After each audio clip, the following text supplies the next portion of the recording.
नमस्कार। आज हम हिंदी से संस्कृत में अनुवाद करना सीखेंगे। अनुवाद के लिए किसी भी भाषा के वाक्यों को दूसरी भाषा में जब हम बदलते हैं उसे अनुवाद कहते हैं। जिन वाक्यों का अनुवाद किया जाता है उसके अर्थ और भावार्थ में परिवर्तन नहीं होना चाहिए।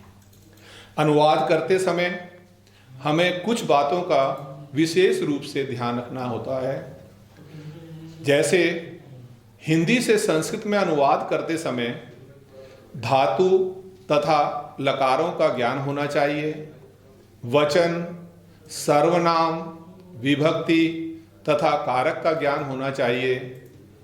अनुवाद करते समय हमें इन सब बातों का विशेष रूप से ध्यान रखना अनिवार्य है। तो अनुवाद करने का एक साधारण सा नियम है। जिस वचन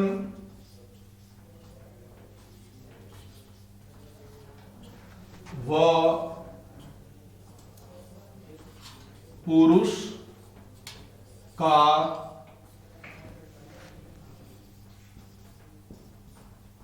कर्ता होता है उस ही वचन व पुरुष की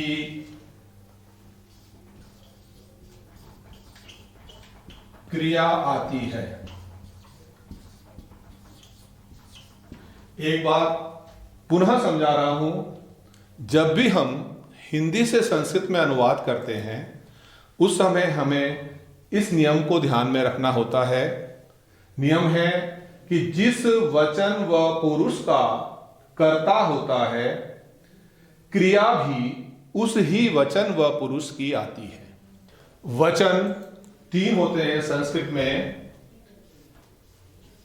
एक वचन,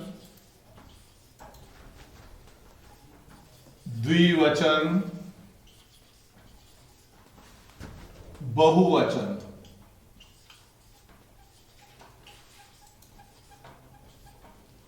उसी प्रकार संस्कृत में 3 पुरुष होते हैं। प्रथम पुरुष, मध्यम पुरुष,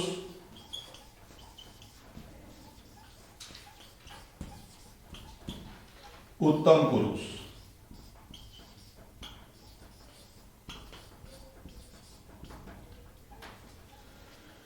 तीन वचन, 3 पुरुष। इन तीनों वचनों और तीनों पुरुषों में ही कर्ता निश्चित रहते हैं। जैसे प्रथम पुरुष में कर्ता आता है सह, तौ, ते। मध्यम पुरुष में कर्ता आता है त्वम, युवाम, यूयम।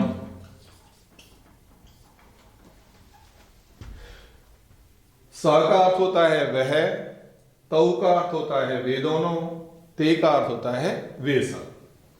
मध्यम पुरुष का कर्ता त्वम माने तू, युवाम माने तुम दोनों, यूयम माने तुम सब। उत्तम पुरुष अहम, आवाम, वयम। जिस प्रकार तीनों पुरुषों और तीनों वचनों में कर्ता फिक्स हैं उसी प्रकार तीनों वचनों और तीनों पुरुषों में क्रिया भी फिक्स होती है। जैसे यदि हम वर्तमान काल में क्रिया का प्रयोग करें तो वर्तमान काल के लिए संस्कृत साहित्य में लट लकार का प्रयोग होता है। स के साथ में आएगा पठति, तौ के साथ पठतः, ते के साथ पठन्ति। त्वम के साथ पठसी, युवाम के साथ पठथः, यूयम के साथ पठत।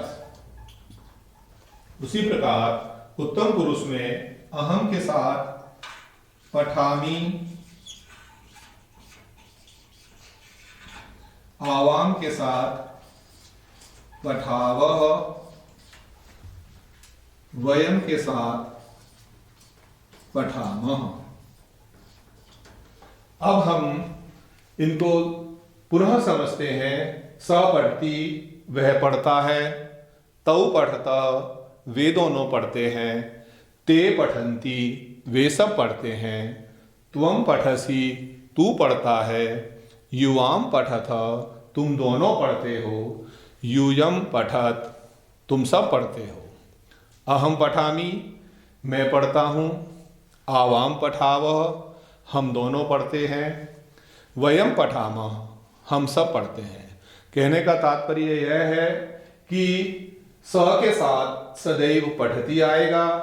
यदि हमारा वाक्य है कि हम दोनों लिखते हैं, तब भी कर्ता और क्रिया में कभी कोई परिवर्तन नहीं होगा। केवल उस समय लिख धातु का ही हम प्रयोग करेंगे। हम दोनों लिखते हैं, आवाम लिखावह। जैसे यहाँ पे पठावह आया है, वहां पर लिख धातु का रूप लिखावह बन जाएगा। वाक्य है वे दोनों जाते हैं। जाने के लिए गम धातु का प्रयोग होता है। जब हम उसका अनुवाद करेंगे तो हो जाएगा तौ गच्छतः, क्योंकि गम धातु के रूप पठती के तरह ही चलते हैं। गच्छति, गच्छतः, गच्छन्ति। वाक्य है तू हंसता है। हस धातु का प्रयोग करेंगे। त्वम हससि, युवाम हसथ, यूयम हसत। अहम के साथ में यदि हम हस धातु का प्रयोग करेंगे, अहम हसामि, आवाम हसावह, वयम हसामः। अगर हम प्रथम पुरुष में हस धातु का प्रयोग करेंगे, स हसति, तौ हसतः, ते हसन्ति। अर्थात किसी भी धातु का जब हम प्रयोग करेंगे लट लकार में, स के साथ में हमेशा ती, तौ के साथ में तह, ते के साथ में अंति, त्वम के साथ में सी, युवाम के साथ में थ, यूयम के साथ में थ, अहम के साथ में आमी, आवाम के साथ में आवह, वयम के साथ में आमह। अभी आपने सीखा वर्तमान काल में हम कैसे अनुवाद करते हैं। अब हम भूतकाल के वाक्य किस प्रकार से बनाएंगे उसके विषय में सीखेंगे। भूतकाल में लंग लकार का प्रयोग किया जाता है।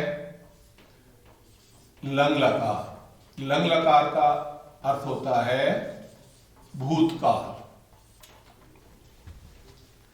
केवल कर्ता वही रहेंगे जो भूतकाल में अगर हम पढ़ धातु का ही रूप सीखने का प्रयास करें तो स के साथ में आ जाएगा अपठत,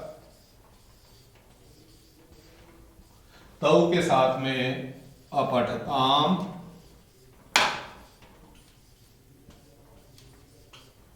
ते के साथ में अपठन, त्वम के साथ में अपठः,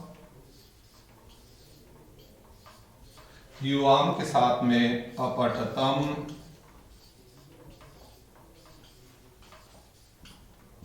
यूयम के साथ अपठत, अहम के साथ में अपठम,